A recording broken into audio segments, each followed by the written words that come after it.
మిమ్మల్ని ఎలా మొదలుపెట్టాలో అర్థం కావట్లా. ఎందుకంటే బ్రహ్మాండంగా విస్తరించేసారు. మీరేదో ఒక దగ్గర చెప్పారు. ల్యాంకో హిల్స్‌లా ఎదగలేదేంటి మీరు అంటే, కాదు నేను గచ్చిబౌలిలా విస్తరించాను అన్నారు కదా! హోంవర్క్ చేశారు మీరు. అరే! మామూలు కాదండి. మీ ప్రతి డైలాగ్ నాకు అంటే అండి, మనిషి ఏళ్ళకి ఎన్నేళ్ళు వచ్చాయన్నది ఇంపార్టెంట్ కాదు. ఎంత ఎదిగామన్నది ఇంపార్టెంట్ అని నేను ఫీల్ అవుతాను. వావ్! సో మీరు ఇందాక అన్నారు కదా, భార్య కాళ్ళకి నమస్కరించారు, వాహ్! ఆ సంస్కారాన్ని. ప్రతి భార్య కొంతకాలం తర్వాత తల్లి అయిపోతుందండి. వాహ్! తల్లి అయిపోతుంది. ఆవిడ మనకి తల్లి మీద పొసెసివ్‌నెస్ ఉంటుంది. మేము చాలా ఏళ్ల క్రితం మధుబలై ఫారెస్ట్‌లో హాలిడేకి వెళ్ళాం. ఓకే. మేము ఈ జీప్‌లో దీంట్లో వెళ్తుంటే ఓ పిల్ల ఏనుగు, తల్లి ఏనుగు 2 ఉన్నాయి. పిల్ల ఏనుగు ఒక అడుగు రాకపోతే తల్లి ఏనుగు దాన్ని పక్కకు దూసి మా మీద దూసుకొచ్చింది. ఆ! నాకెప్పుడు మైండ్‌లో అలా ఉంటుంది. ఒక భార్య కూడా భర్తను ఎప్పుడు అట్లా కాపాడుతూ ఉంటుంది. వాహ్! ప్రతికూల పరిస్థితుల్లో, అనుకూల పరిస్థితుల్లో ఒక బిడ్డలాగా చూస్తూ ఉంటుంది. నేను జీవితంలో అంటే ఇది ఎన్నోసార్లు చెప్పాను. హైట్స్ ఆఫ్ హిమాలయాస్ చూశాను. యెస్. డెప్త్స్ ఆఫ్ పెసిఫిక్ చూశాను. అవును. రీజన్ ఏంటంటే మన మంచితనం వల్ల కొంత కోల్పోయాం. మన తెలియని సాంఘిక పరిస్థితుల వల్ల కొంత కోల్పోయి ఉండొచ్చు. అన్నిటికంటే ముఖ్యంగా వ్యాపారం మా కుటుంబంలో ఫస్ట్ నేనే చేశాను. దానివల్ల తెలియనితనం వల్ల రైట్. కొంత కోల్పోయి ఉండొచ్చు. ఏదైనా every failure is a stepping stone. Stepping stone. అలా తీసుకున్నాను నేను. తీసుకుని ముందుకెళ్ళాను. మీరు అడగండి, నేనే యాహ్! మాట్లాడతాను. సార్ ఫస్ట్ అన్నిటికంటే అడగాలని అంటే ఆత్రంగా ఉందేంటంటే, మీ వయసు సార్ నాకు ఇప్పటికీ ఆశ్చర్యంగా ఉంది. 64 యంగ్. యాహ్!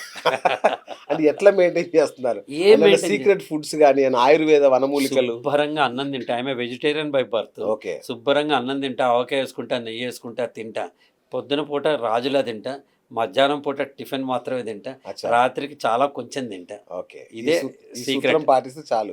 చాలండి. బట్ నేనేం చెప్తానండి, ఉన్నదాంతో తృప్తి పడేవాడు ప్రపంచంలో అందరికంటే అందంగా ఉంటాడు, చిన్నవాడిగా ఉంటాడు. I'm happy with what I am. Superb sir. నిజంగా ముద్దమందారంలో మిమ్మల్ని చూసాం గదా! అలా ఆ పాటలో ఇప్పుడు జస్ట్ విగ్ తీసేసారేమో అనిపించేలాగా ఉన్నారు అంతే. ఏం మార్పు లేదు సార్. ముద్దమందారానికి ఇప్పటికీ 45 ఏళ్ల. రేపు 23 ఫిబ్రవరి వస్తే కెమెరా ముందు నుంచుని 45 ఇయర్స్ అవుతుంది. అబ్బబ్బబ్బబ్బబ్బా! కానీ అదృష్టం జంజాల్ గారు ఇచ్చిన అవకాశం.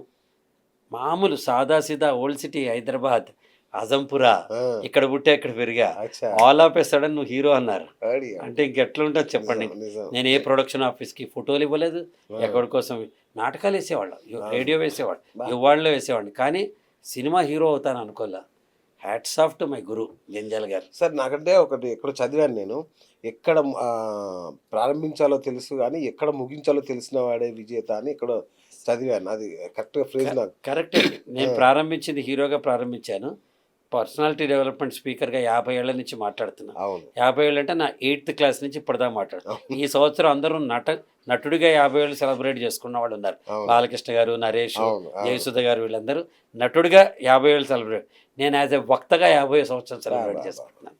Super sir. As a speaker. అంటే మీరు అక్కడ విన్నాను 25 లక్షల మందిని ప్రత్యక్షంగా, కోట్ల మందిని పరోక్షంగా మీరు ప్రభావితం చేశారు. అదొక అద్భుతం. కానీ నా ప్రశ్న ఏంటంటే సార్, మంచి కెరియర్ 3 సినిమాలు 100 రోజులు సూపర్ హిట్లు, వరుసగా హిట్లు. ఎవరైనా ఆపేస్తారా సార్ సినిమాను? ఆపేవాడే ప్రదీప్ అవుతాడు కదా. అది ఎలా? ఆపినోడే ప్రదీప్. నాకు తిక్కుంది దానికో లెక్కుంది. అవునా? అంటే అండి, అది నిజాన్ని చెప్తే ఇండస్ట్రీ తప్పు కాదు. ఓకే. జంజాల్ గారు వద్దని చెప్పారు. ఓకే. అప్పటికే బాలచంద్ర గారు, భారతీ రాజా గారు లాంటి వాళ్ళు కూడా, విశ్వనాథ్ గారు కూడా నీతో సినిమా తీయాలి. ఆ! దాసరి గారు అరే నేను అంత ముందర ఇదెక్కడ న్యాయం అని ఒక సినిమాలో చైల్డ్ ఆర్టిస్ట్గా యాక్ట్ చేశాను. ఓకే. దాసరి గారు డైరెక్ట్. ఆయన నన్ను అరే అని పిలిచారు. అరే జంజాల్ చేశాడు, లేకపోతే నేను పరిచయం చేస్తా, మంచి వేషం ఇస్తా నీకు, అది ఇది అనేవారు ఆయన. ఆ! ఇంత ఉన్నా నాకు ఎందుకో భయం వేసింది. ఎందుకు భయం వేసిందంటే అప్పుడు ఎన్టీ రామారావు గారి దగ్గర నుంచి చంద్రమోహన్ గారి దాకా అవును. అందరూ ఎస్టాబ్లిష్డ్ స్టార్స్. వాళ్ళందరి ముందర మనం 19 ఇయర్స్కి నేను ఎంట్రీ ఇచ్చాను. తొందరపడి ఒక కోయిల ముందే ముందే కూర్చున్నా. అది 19 కాకుండా 25 ఉంటే ధైర్యం ఉండేదేమో. ఓకే. ఓకే. కొంచెం బెరుకుతనం, భయం ఉండేది. అలానే నటనలో తేడా లేదు. ఒక 4 స్తంభాల ఆటలో వేసిన పాత్రకి ప్రొడ్యూసర్ నవతా కృష్ణరాజు గారు రేపు రిలీజ్ అంటే ఇవాళ కాల్ చేసి, ప్రదీప్ గారు మూగమనసు సినిమాలో నాగేశ్వరరావు గారికి ఎంత పేరు వస్తుందో మీకు అంత పేరు వస్తుంది, అంత బాగా చేశారన్నారు. నాకు గుండె ఉప్పొంగిపోయింది. 20 ఏళ్ళండి. 20 ఏళ్లలో స్నేహితుడు మోసం చేసిన ఒక పిల్లని మనం పెళ్లి చేసుకుని అందరి ముందు భార్యాభర్తలు గదిలో అన్నా చెల్లెళ్ళం అనే పాత్ర రావటం అనేది జంజాల గారికి దేవుడికి ఇద్దరికే సాధ్యమైంది నాకు. మిమ్మల్ని 4 స్తంభాలాట ప్రదీప్ అని కూడా పిలుస్తారు కదా కొన్ని తెలంగాణ చోట్ల. అంతా అంతే. ఆ, తెలంగాణలో ముద్దమందారు అనే వాళ్ళు తక్కువ ఉంటారు. ఆ, ఆంధ్ర సైడు మన ముద్దమందారు ఇప్పుడు ఫేమస్, అవన్నీ అవును ఈ టీవీల్లో వచ్చి వీటిల్లో వచ్చి వాటిలో వచ్చి. అవును తెలంగాణలో ఎవరైనా 4 స్తంభాలట ప్రదీప్ అంటారు బా ఆ, మొత్తం అంతా. సో ఎందుకు వచ్చేసాను అంటే చదువుకోవాలని ఒక రకమైన కోరిక ఉండింది. సరే. వెనక్కి వచ్చి సీఏ చదువుకోవాలనిపించింది. కొంచెం 25 ఏళ్ల వయసు వచ్చాక, మెచ్యూరిటీ వచ్చాక ఏ పాత్ర ఏంటో అని తెలియాలంటే ఆయనకు వచ్చేసాను. ఓకే 2 బతక నేర్చిన తెలివితేటలు ఇప్పుడున్నాయి, ఇప్పుడు అప్పుడు లేవు. కాదు అంటే అప్పుడు రెమ్యునరేషన్ ఇవ్వలేదా మీకు? బ్రహ్మాండంగా ఇచ్చారండి. ఇచ్చారు కదా. అరే సూపర్గా ఇచ్చారు. అసలు పువ్వుల్లో పెట్టి చూసుకున్నారు. అంటే డబ్బులు ఇవ్వలేదు ఈ హిట్లతో మనకేం పని అట్లా నిర్వేదం డబ్బుల గురించి కాదు. అట్లేం లేదు. నేను చేసిన 3 సినిమాల నిర్మాతలు కోనేరు రవీంద్రనాథ్ గారు, నవతా కృష్ణరాజు గారు, కేశవరావు గారు, బ్రహ్మరాంబ ఫిల్మ్స్. ఆ, ముగ్గురు పువ్వుల్లో పెట్టి నా డబ్బులు ఇచ్చారు. ఆ, నాకు డబ్బు ప్రసక్తి కాదు, ఓకే. వేషం ప్రసక్తి కాదు. నన్ను జంజాల గారి సొంత కొడుకులా వాళ్ళ ఇంట్లోనే, నేను ఏ రోజు హోటల్లో లేను. ఉమ్. జంజాల గారి ఎవరైనా ఇంట్లోనే. బెదిరించారా మిమ్మల్ని? ఎవడు సార్ పురాణ షేర్ అది పురాణ సిటీగా సిటీగా మనం మన్నవాడు బెదిరిస్తే ఏం లేదండి. నాకే ఎందుకునో అంత కంఫర్ట్ లెవెల్ అనిపించలేదు. ఓకే. అలా వచ్చాను, ఇక్కడ సీఏ జాయిన్ అయ్యాను. సీఏ ఎంటర్ అయిపోయింది. ఫైనల్లో గ్రూప్ అయిన తర్వాత అప్పుడు ప్రభు గారు అని దూరదర్శన్లో కెమెరామెన్, ఓకే. ఆయన వచ్చి అనగనగా శోభ అని ఒక టీవీ సీరియల్, ఉమ్. నిజానికి చరిత్రలో ఫస్ట్ టీవీ తెలుగు సీరియల్ అదే, అవును అనగనగా శోభ. అయితే అది హైదరాబాద్లో చిన్న లిమిట్కి మాత్రమే ఓకే. ఒక 8 టెలికాస్ట్ కిలోమీటర్స్ రేడియస్లో టెలికాస్ట్ అయింది. అచ్చా. దాని ప్రభు గారు డైరెక్టర్, నేను హీరో, శిల్ప హీరోయిన్. ఆ, ఇది చరిత్ర. ఓకే. దీంతో ఇన్స్పైర్ అయ్యి నేను ఎందుకు సీరియల్స్ వైపు వెళ్ళకూడదు అనుకున్నా. అప్పుడు మీలాంటి విలేకర్ ఫ్రెండ్ ఒకడు అడిగాడు, ఆ, అంత పెద్ద సినిమా ఇండస్ట్రీని వద్దనుకుని వచ్చి ఇంత చిన్న టీవీ, అప్పట్లో చిన్నదే కదా టీవీ, చాలా చిన్నది కదా సార్. చిన్న టీవీ ఇండస్ట్రీకి ఎందుకు వచ్చారు అంటే, ఒక దేశంలో సైనికుడిగా బతికే బదులు ఇంకో దేశంలో సైన్యాధ్యక్షుడిగా వా, వా, వా, బతకాలనుకుంటున్నాను. ఆ. చిన్న దేశమైనా అక్కడ ఏమంటారండి, అంతే ఇప్పుడు కదా. భూటాన్ చిన్న దేశమే, రాజనే అంటారు కదా రాజనే అక్కడ. అంటారుగా. అవును. అలా అనుకున్నాను. అనుకుని వస్తే ఇంకా ఒక 20 ఏళ్ల పాటు super star status television industry నాకు ఇచ్చింది. Yes. అది అదృష్టం, అది కృషి, పట్టుదల. ఫస్ట్ సీరియల్ దాంతో నేను బుచ్చిబాబు అనే సీరియల్ తీశాను. ఆ, అది ఆంధ్ర రాష్ట్రం అంతా టెలికాస్ట్ అయిన తొలి సీరియల్ కింద ఉంది. ఓకే. దానికి కూడా మా గురువుగారు ప్రభు గారు అని ఎవరైతే నన్ను పరిచయం చేశారో ఆయన్నే కెమెరామెన్ పెట్టుకున్నా. Okay. Dharmavaram Subrahmanyam script writer, okay. ఆ, తను కూడా యాక్ట్ చేశాడు అందులో. ఓకే. సో ధర్మవరం సుబ్రహ్మణ్యం, ఉత్తేజు, శ్రీనివాసరెడ్డి, ప్రభాకరు, సుమ, వీళ్ళందరూ మన ఇన్స్టిట్యూట్ నుంచి బయటకు వచ్చిన వాళ్ళు ఓకే. అందరు కూడా. మీరే ఇండస్ట్రీగా వేరే ఏం లేదు ఇంకా. అంటే నేనే ఇండస్ట్రీ అంటే నిజం, అంతే కదా. Industrious, Yes. కష్టపడే తత్వం. ఇండస్ట్రీ అంటే పరిశ్రమ, ఇండస్ట్రీస్ తో మీరు ఇండస్ట్రీగా మారారు. కష్టపడే ఇవాళ కూడా డైలీ 17-18 అవర్స్ నేను పనిచేస్తానండి. బా. నాకు కష్టపడటం ఇష్టం. ఓ రోజు ఖాళీగా ఉంటే అదేదో 10 కిలోల బరువు పోయినట్టు ఉంటుంది. అవునా? మేడం ఏమన్నారా? మేడం కూడా నాతో ఉన్నారు కదా, నాలో సగుభాగం. వావ్. వేటూరు గారు రాస్తారు కదా, ఆ, ఒక ఒంట్లోనే కాపురం ఉన్న శివుడు పార్వతి శతమానం భవతి అంటారు. మీ ఇద్దరం ఒకే ఒంట్లో కాపురం ఉన్నాం, ఒక ఇంట్లో కాదు. బా, బా, బా. కాబట్టి మా ఇద్దరికి ఏం తేడా రాదు ఇక్కడ. Hats off sir, hats off. నిజంగా అంటే మేడంని మీరు ప్రేమించే విధానం ఫస్ట్ నేను అది చూస్తుంటే మేడం ఫోన్ నెంబర్ ఎట్లా ఉంటుంది మీ ఫోన్లో అంటే దెయ్యం 1 దెయ్యం 2 అన్న.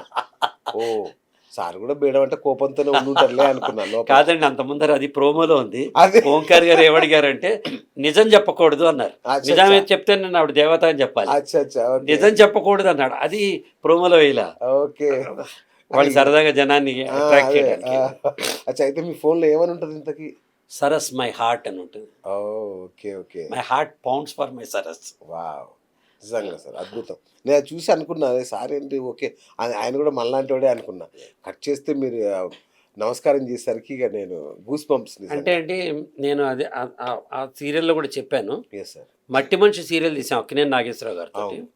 తీసినప్పుడు పరచూరు గోపాలకృష్ణ గారు రైటరు, దెన్ సన నాగేశ్వరరావు గారు పక్కన, నేను అశోక్ కుమార్ అందరం మేము పిల్లలు. సుమారు అది 95లోనా సార్? 95 2001 యాక్చువల్ చెప్పాలంటే ఈటీవీలో వచ్చేది 2001లో. అవును. అందులో ఒక పాటలో భార్య చనిపోయినప్పుడు వెనక నుంచి వచ్చే ఒక పాటలో జాలాది గారు ఒక లైన్ రాశారనమాట, సాంప్రదాయమో అవునో కాదో నా భార్య కాళ్ళకి నేను మొక్కుతూ ఉన్నా అని. దానికి నాగేశ్వరరావు గారు చాలా బాగా చెప్పారు షూటింగ్లో, అంటే అవును. నాట్ ఆన్ పిచ్చాపాటి, సెట్స్ మీద, yes. పిచ్చాపాట్లో. ఒక తల్లి లాంటిది భార్య, చాలా బాగా రాశారు. అది చాలామంది భార్య కాళ్ళకి దండం పెట్టకూడదు, ఆయుక్షీణం అంటారు. ఆదిశంకరాచార్యుడు చిన్నవాడే కదా, అందరు దండం పెట్టారు కదా. తల్లి వరుస అయిన వదిన గారు మనకంటే చిన్నగా ఉంటుంది, అవును. ఆవిడ కూడా దండం పెడతాం కదా, భార్యను కూడా అలా అనుకుని దండం పెట్టచ్చు అని చెప్పారు. బా, బా, బా, బా. నాకు అది మైండ్లో ఉంది. ఓంకారి మాట అనగానే నేను అనుకున్నాను, ఇది is the perfect stage to honour, respect and reward my wife అనుకున్నాను. గ్రేట్ సార్, నిజంగా. అంటే మీరే ఇంత గ్రేట్ అంటే మేడం ప్యారలల్గా మీతో సమానంగా మొన్న పిహెచ్డి కూడా ఏదో తీసుకున్నట్టున్నారు కదా అవునండి, తను టెలివిజన్ సీరియల్స్ మీద. టెలివిజన్ సీరియల్స్ మీద కథా వస్తువులని, అంటే సినిమాకి కథా లక్షణాలు ఉన్నాయి, ఓకే సీరియల్స్కి లేవు. అందుకని ఆవిడ దాని మీద రీసెర్చ్ చేశారు. ఓకే. దీని ప్రామాణికం ముందు ఏమి రిఫరెన్స్ బుక్స్ ఉండవు కదండి. అవును. ఆవిడే ప్రతి అక్షరం రాసి at the age of 58 she has been awarded PhD Osman యూనివర్సిటీలో తీసుకున్నారు. ఏంటి సార్ మీరు అంటే ఇంట్లో కూడా మీరు ఇవే మాట్లాడుకుంటారా? అంటే ఇద్దరం కలిసే ఉంటాం అండి, నెగటివిటీ రానివ్వం సార్. ఓకే ఎంత కష్టం వచ్చినా చిరునవ్వుతో ఎదుర్కొంటాం. ఓకే. ఎన్నో కష్టాలు చూసాం, మీరెవరు అసలు అసలు ఇమాజిన్ చేయలేనంత కష్టాలు చూసాం జీవితంలో. నిజమా సార్? నిజంగా బా. నిజంగా చూసాను. అసలు మీరెవరు ఊహకు కూడా అందనంత కష్టం చూశాను. ఓకే. కానీ చెక్కు చెదరంది మా ఇద్దరికి ఒకరి మీద ఒకరి నమ్మకం, మా గుండెల్లో ఉన్న ఆత్మవిశ్వాసం. బా. అంటే ఒక ఎనర్జీ ఉంటుంది, ఒక ఫైర్, ఒక Yes, అవును. నిప్పు ఉంటుంది. అడవిలో వదిలేసాం అనుకోండి, ఆ నిప్పుని అడవిని మొత్తం దహించేస్తుంది. కార్చిచ్చు. కానీ అదే కారు చిచ్చు, అదే నిప్పుని తీసుకొచ్చి ఒక ఫ్యాక్టరీ ఫర్నెస్లో పెడితే అది పిన్నిని ప్లేన్ని కూడా తయారు చేస్తుంది. బా. How do you channelise your energies? How do you, మీరు రియాక్ట్ అవుతారా, రెస్పాండ్ అవుతారా? ఎవడైనా నేను కుక్క అన్నాడు, నన్ను కుక్క అంటావా, రియాక్షన్. నేను కుక్క కాదురా అని వాడికి తెలిసేలా మన ప్రవర్తన ఉంటే అది రెస్పాన్స్. రెస్పాన్స్. వా. సో ఇది మేము ప్రాక్టికల్గా నేర్చుకున్నాం. Okay. ఇద్దరు ట్రైనర్స్ అవటం, ఇద్దరు ఒకళ్ళని వాళ్ళు అర్థం చేసుకోవటం, ఇద్దరు కూడా జీవితంలో కష్ట సుఖాలు కలిసి పంచుకోవటం. Love marriage sir? కాదండి, అరేంజ్ మ్యారేజ్. ఓకే. అంటే తను సీరియల్స్ లో ఉన్నారు, మీరు సీరియల్స్ లో ఆ తర్వాత పెళ్ళైన తర్వాత నేను నా పెళ్లి నాటికే actor, serial producer, director, actor. Madam అమ్మ తను అప్పుడు ఆవిడ ఎంఏ ఇంగ్లీష్ లిటరేచర్ చదువుతూ ఉండేది. Okay okay. పెద్దవాళ్ళు కుదిర్చిన సంబంధం. అచ్చా. కానీ పెళ్ళి కుదిరినప్పటి నుంచి April 1 ఒకళ్ళనొకళ్ళు చూసుకున్నాం. అచ్చా. ఓకే. ఆ రోజు నుంచి July 7 పెళ్ళైంది. అంటే దాదాపు ఒక 96 రోజులు ఉన్నాయి. అవును. గాఢంగా ప్రేమించుకున్నాం. ఓకే. అయితే ప్రేమ వివాహం. అంటే నా దృష్టిలో ప్రేమ అంటే ఏంటంటే 2 హృదయ స్పందనాల కలయిక ప్రేమ. బా, సూపర్. ఆకర్షణే ప్రేమ అయితే జంతువులకు కూడా ఆకర్షణ. అంతే కదా. అవును హృదయ స్పందనాల కలయిక అంటే ప్రేమ స్వచ్ఛమైంది. అవును. ఆ ప్రేమ ఏంటి, నేను మిమ్మల్ని ప్రేమిస్తుంటే మిమ్మల్ని మీ ఆకారంతో కాకుండా మీ మనసుతో ప్రేమించగలగాలి. బా. మిమ్మల్ని కాకుండా మీకు ఇష్టమైన వాళ్ళని కూడా నేను ప్రేమించగలగాలి. కలగాలి. ఉదాహరణ మీ వైఫ్ మీకు ఇష్టం అనుకోండి, నేను కూడా ఏమ్మా బాగున్నావు తల్లి అని మీ ఆవిడని కూడా నేను స్వీకరించగలిగాను. Yes. మీ లోపాలను కూడా నేను ప్రేమించగలిగాను. అలా మేమిద్దరం ఒకళ్ళకొకళ్ళకి as a bouquet we like each other. Beautiful sir.